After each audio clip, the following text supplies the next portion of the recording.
প্রিয় দর্শক মন্ডলী, আসসালামু আলাইকুম। আমি সংবাদ নিয়ে এসেছি এমদাদুল শেখ। এদিকে কাউখালী উপজেলা সিরাপাড়া গ্রামে আম গাছে আম হয়েছে ঠিকই, কিন্তু আমের ভিতরে পোকা হয়েছে বেশি।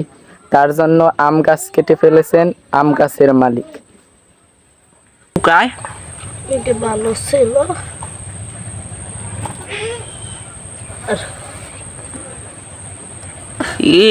এই আমডিরে পারছো কোথায় দিয়ে? হ্যাঁ, ও আমডিরে পারছো কোথায় দিয়ে? গাছ দে কই গাছ কই একটু লদেই যাই দেখি। গাছও দেখুই কই উই এ দেই তুই গাছের গোড়া উদ্যোগ কাটিয়ে লাই দিছে।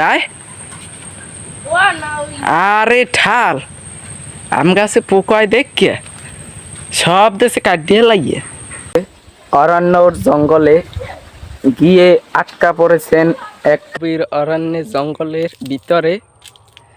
এই যে আশেপাশে দেখতে পাচ্ছেন অনেক, কিন্তু এই যে হোগল গাছ, এই যে এই গ্রামের বাড়িতে গাছ, এর মাঝে আমি হারিয়ে গিয়েছি। আমার ভিডিও যদি ভালো লেগে থাকে তাহলে লাইক, কমেন্ট, শেয়ার করতে বলবেন না। আর ইউটিউব থেকে দেখলে চ্যানেলটিকে সাবস্ক্রাইব করতে বলবেন না। ধন্যবাদ সবাইকে। আসসালামু আলাইকুম।